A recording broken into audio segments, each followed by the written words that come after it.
once again the first slide? Yeah. And can you see? We can. Yeah. Can you see me? Oh, hold on. It doesn't really go down anymore.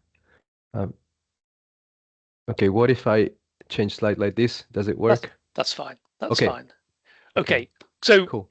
we don't need to do a big introduction because you Yes. can No, see no Luca's worries about it. details there. You can see the title. So Luca, very welcome Yeah, to this political psychology seminar. Look forward very much to your presentation. I think you're going to talk for about half an hour, and we yes. will then have about 25 minutes for questions. So Yeah. Luca, over to you. Sounds good. Thanks, Ben. No, thanks for inviting us because this is really helpful for us because we're in the process of, so we collected a bunch of different data over the past pretty much couple of years, and we don't have any paper yet. So any sort of comment or feedback that you want to give us on how to structure all this material, and we're also working on a grant application at the moment. So again, any feedback at this stage is very, very welcome. So there's many people working on this project with me at different moments in time and at different stages. We received a little bit of money from all these various sources. And so some of the people I saw them online here, so I'm very glad they managed to come. Um, so uh, uh, Let me tell you very quickly what the background we think is at the moment. So most of the work that we know about from mental health and politics sort of tends to look at mental health as the independent variable in the equation, right? So how people with mental health problems engage in politics, and now there's quite a lot of work.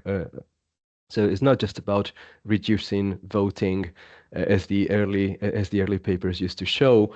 There's actually even some mobilizing effect, more in line with actually the disability literature, and we also know a little bit about depression in particular, and lowering feelings of representation and support for political trust and support for institutions. But we also know a little bit more about actually that depression can be related to anti-establishment parties' support. And there's this study from the United States that was actually showing that it was, I think, conducted in the aftermath of the Capitol Hill disorders, and they were showing actually that those ones who are score higher on depression, but at the same time have conspiratorial beliefs and have a very high participatory inclinations, that these ones would be the ones who are more inclined to political violence. So there's a lot of sort of things going on there, and some of this work also looks into the benefits of depressed mood, if you like. So, which encourages, for example, defection from your own party. Now, the other side of the coin is obviously politics as a stress factor for mental health. And there's actually quite a lot of work on this as well, but most of this work tends to look at elections and how people react, so the emotional reactions to election outcomes. There's a lot of work from the United States from the past couple of presidential elections, for example. Here I'm only citing a couple of papers, but there's really much more. And so some of these studies instead look at political polarization, again, mostly in the US. And one of the few comparative studies is actually the one by Dimitar Toshkov and Mazepus, and they were looking at the winner-loser effect, but again, on well-being, but they were using comparative data there. And there's a little bit, they tend to go a little bit farther, trying to understand, okay, what are the mechanisms? And some of this work has been looking at, especially at reappraisal as a way in which we can regulate our emotions. So that's the situation pretty much in the field. So we still want to get a better sense of whether politics can actually be classified as a stress factor for mental health. And it's really contested how we can define politics as a stress factor, how we can conceptualize it, and how can we measure it. I mean, the project here is doesn't really deal with all these important issues. We hopefully will deal with these issues if they give us the money. with the applications that we're about to submit. But what we can do here at this stage is at least to get a sense of whether there is an effect, how large this effect can be, if some people are more affected or less affected, and we also have a number of insights about potential psychological and not only mechanisms, and and obviously once we identify, for instance, those factors that sort of those factors that pushes this relationship between politics as stress factor and mental health, I mean, deeper, right, farther, then we can actually identify potential, and we can identify some factors that can alleviate those negative effects. So very quickly, uh, we've been collecting data from 2023. So I have included a question about politics as a stress factor in a former panel study that I was conducting with British adults, and then more recently with John and Emma and many of the people that you saw in the second slide. We've been trying to dig much more into this and asking many more things, and so you can see here the data from these other two waves from British youth and US youth.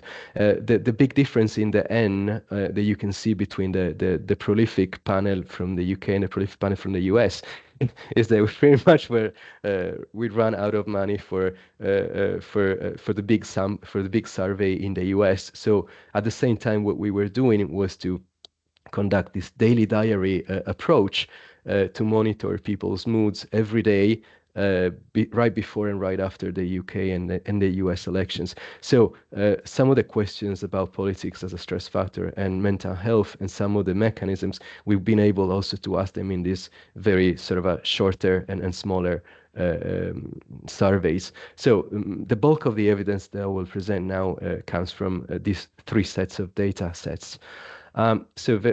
In general, most of the stuff that I will present is about depression, but we also have something about other measures like anxiety or perceived stress, and we also asked about self-reported diagnosis, and when it comes to measuring politics as a stress factor, we relied on a very crude and simple question. So pretty much from a 0 to 10, how much does politics stress you out, and the current political climate.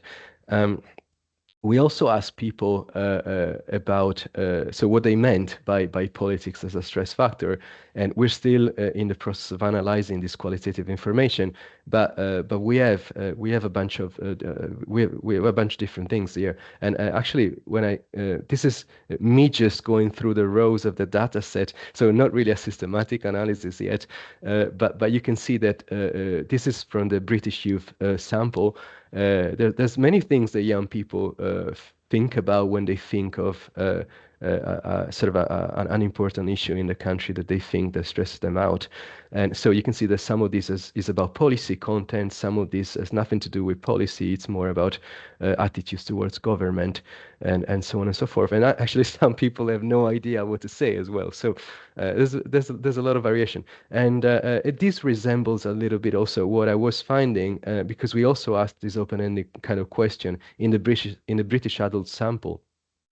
And but that sample was sort of so that survey was conducted pretty much at the end of the Tory government. So a lot of the things that people were saying was anti-Tory, anti-government. But again, there was a lot of variation there too. So I want to present three sets of results, right? So I told you that we can tell you something about whether we have an effect and try to understand how large this effect is. I think that probably the most robust finding so far comes from the British adult survey, and this is we're using here both waves, right? So this is a fixed effects model based on both waves, and so you can see here that becoming more stressful about politics, and actually sort of increases your symptoms of depression, top left graph, symptoms of anxiety, top right graph, symptoms of stress, bottom left graph, and then we were also looking at mental health generally speaking. So it's probably I would say that this is the strongest direct effect that we're finding so far, and between two waves. And but what's also interesting, and this again comes from the British Adult Survey, is that becoming more stressed about politics actually increases your probability of a diagnosis of a mental health problem. And I think that this was a cool thing to show here, because it also goes beyond the symptoms measures that we're using, and especially this seems to be working more with depression diagnosis, anxiety diagnosis, and obviously, I mean, post-traumatic stress disorder, and rather than other mental health disorders. And then another interesting thing that I wanted to show you is actually, that, so we asked about what actually stresses you out, right? And so we could divide people into whether they had something meaningful to say about politics, and people who didn't have anything to say. So again, those ones who sort of connect this to something specific that they have in mind, they actually are the ones who are sort of score higher on symptoms of depression, again, symptoms of anxiety and stress, and poor mental health in general terms. And now let's get a sense of how big these effects can be. And this comes from the Young People Survey. It was cool because there we could actually ask about uh, uh, um, um, whether young people reported to have been abused or neglected emotionally and physically. And so these are actually important life stressors, right? And so this I think is a direct comparison with the sort of the effect of stressful politics versus effects of life stressors. And so, I mean, unsurprisingly, we see, right, that obviously things like abuse and neglect, matter much more for mental health than politics. But still, there's actually something going on. And I think that one thing important to say here is that take the depressive symptoms graph at the top left of the figure. So to be sort of classified to have a major depression with the PHQ-8, the threshold is actually 10. So you can see that actually those ones who score really high on stressful politics are actually the ones who are almost touching the threshold. So again, it's obviously less steeper than a big life stressor, but still, it can actually, with a little help of stressful politics, actually can potentially lead to major depression. So something interesting to think about here, and this comes again from the British Adults Survey, and here we're just comparing this measure of stress with a measure of stressful politics, and again, obviously, if you're more stressed because of other things in your life, then this should be more sort of related to symptoms of poor mental health than politics. But nevertheless, there's something going on with politics too. So second chunk of the results are about who is more affected and who is less affected. So this comes from the first wave of the British Youth Survey that we have conducted. And what's interesting here to see is that if you have been diagnosed with a mental health problem, you're actually, the relationship is actually, is actually sort of stronger, if you like, than if you haven't been diagnosed with a mental health problem, which is the top left graph. And it works in a similar way when we asked whether there's mental illness running in your family, right? In lay terms, right? If there is a sort of a history of mental illness in your family, mostly parents, and again, you can see that there's a bit of a difference there in the relationship between stressful politics and in this case symptoms of depression. There's nothing going on really with partisanship, but there's something in wave one that seems to be telling us that those ones who pay less attention to politics are actually the slightly more affected, if you like. But again, this is all based on one wave, so there's no, I don't want to say anything more than that, that just describing a relationship. But when we sort of took advantage of both waves, so this is again the British, the youth British sample. Again, sorry, the N here is not really 1843, is actually half of this, because it's the same people sort of counted twice in both waves. But we can see here that actually, and this is showing us actually if you become more stressed between one wave and the other, whether this actually has any impact on symptoms of depression, depending on whether you've been diagnosed with a mental health problem and you haven't. And actually, for those ones who've been diagnosed, I mean, they're already scoring high on symptoms, right? So probably what's more interesting is there a change in symptom in stressful politics is actually more it affects more those ones who haven't been diagnosed, whose for probably thresholds of symptoms are much lower. And if we look at political attention, we see that becoming more stressed about politics between one wave and another actually increases your symptoms of depression if you pay attention to politics, and instead it goes down. But I think when we were discussing this with John and Emma, it's probably some ceiling and floor effects that we want to address here. But I thought it was interesting here to show you that this actually increases if you tend to pay more attention to politics between one wave and the other. Um, there's actually something interesting as well when it comes from more sociodemographic sort of heterogeneity effect, if you like. So this is simply dividing people who said, I'm British, meaning Northern Irish or Scottish or English or Welsh versus not. And actually, this seems to be steeper for those ones who are not, who have reported not to be British. So again, something interesting here. Um, and then we asked about in the second wave of the British youth survey, we asked about video games playing because we thought that social media and video games with young people might actually be a protective factors in a way, right? And again, this seems to be going in that direction. So the more time you spend playing video games, the more protected your mental health is, apparently, to stressful politics. And we find, I think, something similar here with social media. But again, just to clarify, only 23% of young people in the sample say that they post stuff about politics. So pretty much 80% almost of the people in the sample don't really care much about politics in social media. So again, in this case, social media can actually be, I mean, if you're not paying attention to politics, but you're just using social media differently, then I mean, I think it automatically becomes maybe a protective factor, if you like. But actually what we found, and I don't think I have the slide here, but so those ones who said that they use social media, the relationship between stressful politics and depression is actually higher than among those ones who say that they don't use social media. So this is also to keep in mind. And then there's something interesting also related to class, and apparently there's a difference between whether you're a working class and middle class versus you're upper class. And apparently, so if you're working class or middle class, the more you become stressed about politics, the higher your symptoms of depression. And I was just collapsing people who say don't know in the upper class because we had very few people.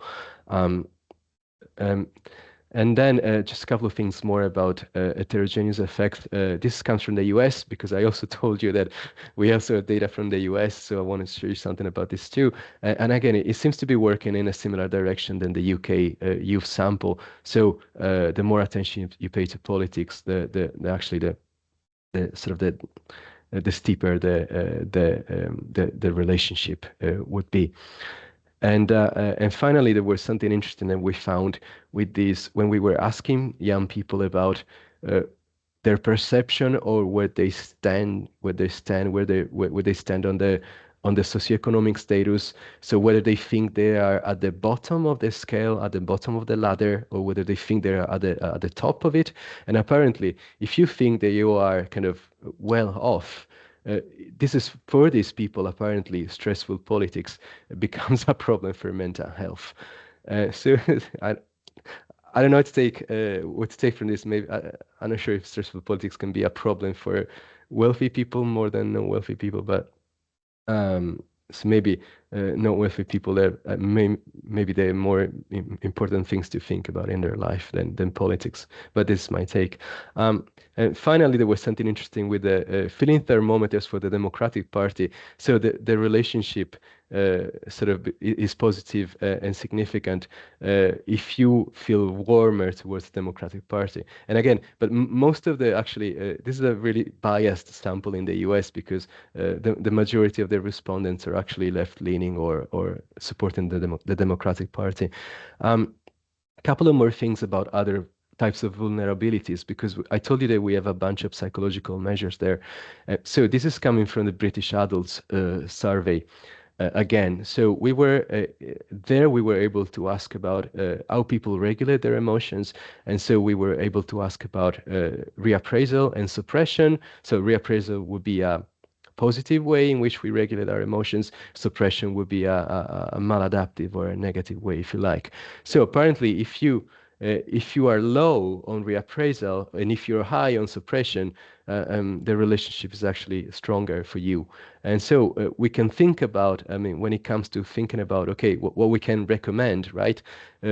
This can be a thing that we can actually recommend. So we maybe investing more in reappraisal and less in suppression. But what I found also very interesting and even more powerful is how much we can control, cognitively speaking, what's going on in our mind, right? So those ones who have very low cognitive control are actually the ones who are more affected, and those ones who are less flexible in their cognitions are also the ones who are more affected. So again, we can tackle cognitive control and cognitive flexibility, and this is coming from the British Youth Survey instead. And we were able to ask about dysfunctional attitudes. So all those negative cognitions that people have about themselves. And again, if you score higher on dysfunctional negative attitudes, right? Well, the relationship is actually stronger for you. And also, we thought about including avoidance, behavioral avoidance, because avoidance is actually an important predictor for depression as well. And you can clearly see this here. So if you score higher on avoidance, the relationship is actually stronger for you. And then we were also including rumination. So the automatic rumination, when you ruminate about your difficulties and problems automatically, which is brooding on the bottom left side, and if you instead you're ruminating in a more reflective way, which is called reflective pondering, and which is on the bottom right side. So again, both types of rumination are actually bad. So again, when we think about what we can actually do with this, is that probably we can, when we have stronger findings and from multiple data sources, we can actually be able to recommend if something, sort of some psychological interventions there. And the final part of the presentation, very quickly, and I think I'm good with time, is about the potential mechanisms. So the mediators here, right? Some of the moderators are actually also the mediators here. So this is coming from the British Youth sample. So actually brooding, so ruminating about your problems in an automatic way, is actually very interesting because it mediates quite a bit of the relationship between stressful politics and depression. And we can see this also when we look at reflective pondering. So the sort of um, the other side of the non-automatic side of rumination. Uh, and again, this is actually mediating quite a bit of the effect of stressful politics on depression. And what was also interesting was that if you reported to have been emotionally abused in your childhood, then this actually as well can act as an important mediator in the relationship between stressful politics and depression. And we need to see what's going on better here, but apparently also dysfunctional attitudes also mediate quite well this relationship. And so these are all from the British Youth Survey, and avoidance as well, actually. And so definitely, if you are an avoidant person, then this really this mediates quite a bit of the relationship between stressful politics and depression. And finally, a couple of more things from the British adults sample. We didn't find much of an evidence that reappraisal or suppression were good mediators, but we found that cognitive control actually does a great deal here. So if you're low on cognitive control, these actually can explain quite a bit of why your symptoms of depressions are higher because of stressful politics. Um, just want to conclude and open up to Q&A. As I told you at the beginning, we haven't really fully analyzed the qualitative information from these surveys. So we also want to do this, and we haven't written any papers so far. So any suggestion or what do you think it's interesting to show, because we have so much material here. And also I didn't show you what we also did, and maybe if you give me a moment I can actually, because I think we're good in time, just to show you very quickly what we did with the daily diary approaches. And well, that's my email. So Emma was actually leading more on this one, and so I told you that we were monitoring people's sort of young people's affect before and after the elections. This is data from the UK general election, and actually you can see here the differences between positive and negative affect, and depending on whether you are on the left or whether you are on the right hand side, and there's definitely a different way that people give to negative emotions versus positive emotions, and what was also interesting is what we found with voters versus non-voters. So there's a sort of if you have a look at the left end, sorry, at the right hand side graph, the negative one, apparently you're regretting that you didn't vote, and so your negative emotions go up much more than if you voted. But the other interesting thing, and I'll close with this one, is actually political efficacy. And by political efficacy here, we meant external political efficacy, so feelings of representation. And what's interesting here is that, again, if you didn't vote, your feelings of representation are actually after the elections are really going down. And but also if you, I think there's also a difference there if you are on the right hand side of the political spectrum. So that's it. Thank you for listening, and let's open up to questions. And if you want to write to me, that's the email, or you can get in touch with any of us who are online. So I'll stop sharing this. Yeah, thanks. Lovely. Thanks, Luca. Gosh, that was a treasure trove. There was a lot. There was a There lot was, of stuff. there was a lot of stuff, but it was all very interesting. So I'm simply going to open it up for questions. Of course, and yeah, of course. And if anybody from the project wants to jump in and help me, yeah, feel free to do so. Yeah. I think people should just jump in. So I can't see everyone on my screen. So Jonathan, you've got a question. Maybe let's see if we'll just take maybe two or three. So if other people have questions, please raise your hand as Do you well. want to stop recording, Maybe we should. Ben? Yeah. Okay. Maybe we should. Hang on a sec. Let Okay. me just do that. Yeah.